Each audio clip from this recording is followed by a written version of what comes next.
Vamos ver aqui o que aconteceu no recurso extraordinário que falei sobre o tema 1102, recurso 127-6977, que tramita aí no STF. E parado até hoje por conta do voto nos embargos de declaração de modulação dos efeitos do ministro Alexandre de Moraes, que pediu para suspender os processos. E, para além disso, a gente também teve aí o pedido de vista do Zanin, tá bom? Então, vamos entender aí o que é que essa petição do dia 27/9 muda no processo de revisão da vida toda. Então, aí, destinado ao excelentíssimo ministro relator Alexandre de Moraes, do Supremo Tribunal Federal, que foi responsável aí, né, pela suspensão dos processos nos âmbitos dos tribunais de primeiro e segundo grau, vide que a gente estava aí com os processos em andamento, porque a revisão da vida toda já tinha sido votada, então o direito já tinha sido reconhecido, não se tinha aí a certeza dos ditames, né? A certeza aí do quadrante em que a revisão da vida toda ia atuar. No entanto, acabou que ele, por prudência, trouxe aí a suspensão dos processos judiciais no que tange a revisão da vida toda. Mas a petição do dia de 27 tem aí a tendência a impulsionar esse processo, não só no que tange ao ministro Alexandre de Moraes, que pediu a suspensão, mas também em relação ao ministro Carlos Zanin, que pediu vista. São coisas diferentes, mas na prática os dois embaraçam o processo de conclusão da revisão da vida toda. Entenda você, o ministro Alexandre de Moraes, por prudência, suspendeu os processos no âmbito da revisão da vida toda, de modo que todos os processos que estavam tramitando aí na sua comarca, né, com o juiz aí que era designado para o seu caso, não pode ser julgado. Os processos também estavam no âmbito dos tribunais regionais federais, também foram pausados. E, para além disso, toda essa pausa ela é justificada na ideia de sedimentar todo o processo de revisão da vida toda, ou seja, estabelecer quais são as modulações dos efeitos, saber ali quais são as regras de cumprimento para essa decisão, que é uma decisão que já é favorável para o aposentado, mas que tem suas nuances. Então, como não se tem certeza ainda de como vai ser a regra de execução da sentença, o que aconteceu? O que se pediu? O que está acontecendo? O ministro Alexandre de Moraes suspende o processo e aí ele espera todos os outros ministros votarem, né? Só que o ministro Zanin, de vez de votar logo, né? Ele aí pediu vistas ao processo e isso vai com certeza embaraçar. Então, aí o Ney Almeida representando no processo como um terceiro interessado, ele colocou uma petição direcionada ao ministro Alexandre de Moraes. E aí ele fala: Ney Almeida Magalhães, brasileiro, aposentado, geólogo, advogado, identidade OABRJ, 112715 CPF. E aí ele coloca o CPF, residente domiciliado na rua Gustavo Sampaio, número 520. E ele diz aí que tem um processo em causa própria no Tribunal do Rio de Janeiro parado, e ele diz o nome o número do processo parado aí, né? E ele tramitou esse processo desde 2016. Então, ele, na qualidade de terceiro interessado, tendo anteriormente se manifestado nesses autos através das petições, e ele cita as petições que ele fez, apresenta as seguintes considerações.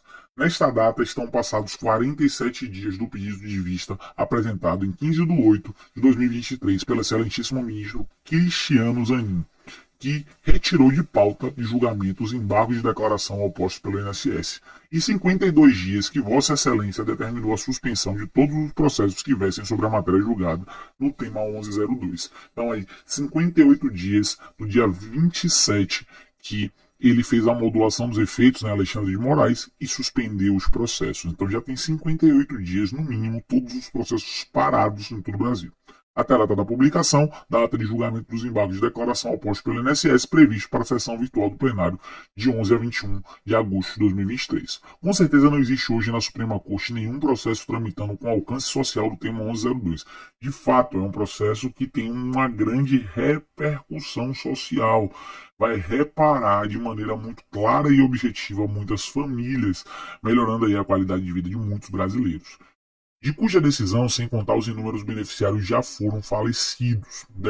dependem aposentados com idade avançada que por muitos anos e mensalmente efetuaram elevados recolhimentos para a Previdência Social, visando na velhice receberem benefícios previdenciários que lhe proporcionem conforto, mas que em decorrência do confisco promovido na Lei 9876 de 99 são obrigados a recorrer à ajuda de familiares ou terceiros ou se manter no mercado de trabalho de forma a prover os recursos básicos para o seu sustento.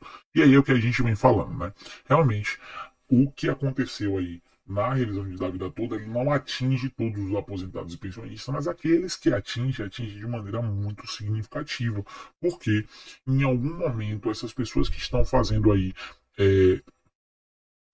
o seu protocolo de revisão da vida toda, elas receberam altíssimos salários e não foram considerados para o cálculo da sua aposentadoria, o que faz com que, com certeza, haja um decréscimo muito significativo dos valores de aposentadoria ao fim da vida. Até porque, querendo ou não, não necessariamente todas essas pessoas tiveram aí ao longo da sua vida altos salários sempre. Talvez tiveram ali altos salários no início da sua carreira e esses altos salários com a dedução aí da contribuição previdenciária não foram contabilizados para o cálculo da sua aposentadoria, o que leva a essa questão de vulnerabilidade social de muitas famílias, como ele está colocando.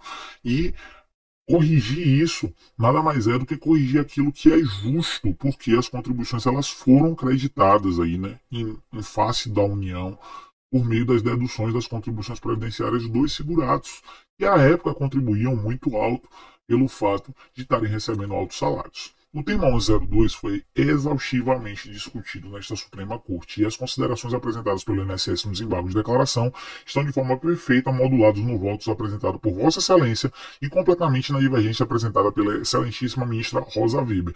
E como eu já vinha dizendo aqui no canal, realmente, o ministro Alexandre de Moraes com Rosa Weber, eles conseguiram pegar todas as nuances do processo e colocar ali aposta à vista dos outros ministros. Não tem mais muito o que discutir para além do que eles já colocaram. Então é só concordo com o relator ou concordo com a Rosa Weber. E aí fazer uma outra ponderação, mas não tem muito mais a ser feito nesse processo do ponto de vista de discussão. Restando pouco ou nada significativo a ser acrescentado no voto, como eu acabei de dizer, a ser proferido pelo ministro Cristiano Zanin, autor do pedido de vista. Em resumo, o único beneficiado com esse pedido de vista foi o INSS, que protela mais uma vez o início do pagamento dos valores devidos em decorrência do tema 1102. E isso é um fato. Considerando-se que a suspensão de todos os processos determinada por Vossa Senhoria atingiu processos que não são afetados pelas considerações contidas nos embargos de declaração em pauta, seria medida de enorme alcance social e justiça o cancelamento da suspensão, que é o que se busca, já que a Corte ela tem um embaraço esse que na nossa visão, né, tanto na minha quanto na do Ney aí, tanto na minha Luan quanto na do Ney, é um embaraço único e exclusivamente protelatório, porque as discussões ali colocadas já foram suficientes para serem não só efetivadas, mas elas já foram maduras o suficiente para se concluir algo e efetivar a questão da justiça social e permitir esses pagamentos, que se você não consegue fazer isso por um ministro A ou por um ministro B não concordar e ele precisar amadurecer essa ideia, que você pelo menos permita o andamento com aquilo que já está maduro, com aquilo que já é possível, para que os processos possam ter aí a sua justiça social efetivada, porque não adianta você ganhar e não levar. E é o que aconteceu com a revisão da vida toda. Os aposentados e pensionistas ganharam o direito à revisão da vida toda, mas não levaram.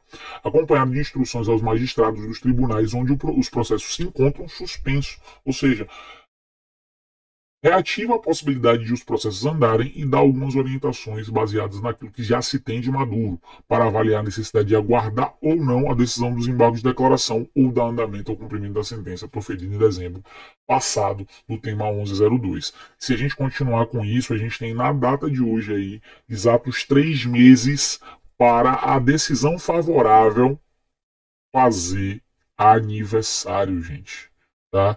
Aniversário de 1 ano.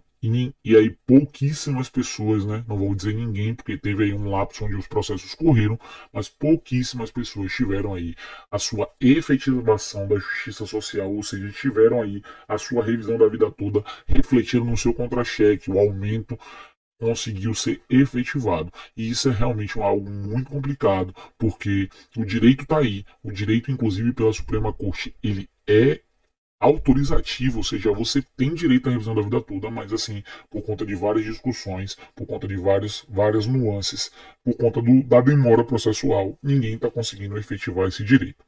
Os aposentados prejudicados aguardam sua pronta decisão e a gente realmente precisa de um posicionamento aí do ministro relator. A suspensão à época talvez tenha sido de maneira mais prudente a decisão a ser feita, pensando na ideia de que o processo iria terminar em agosto, mas a gente já está aí entrando com 60 dias quase do, do voto dele e até então a gente não tem uma definição. A revisão da vida toda, que já está quase virando uma novela aqui no canal, que traz isso aí de maneira mais técnica e menos alarmante possível, né? Tentando tranquilizar vocês na medida do possível. Muito obrigado pela sua audiência, pela sua paciência, e a gente espera no próximo vídeo.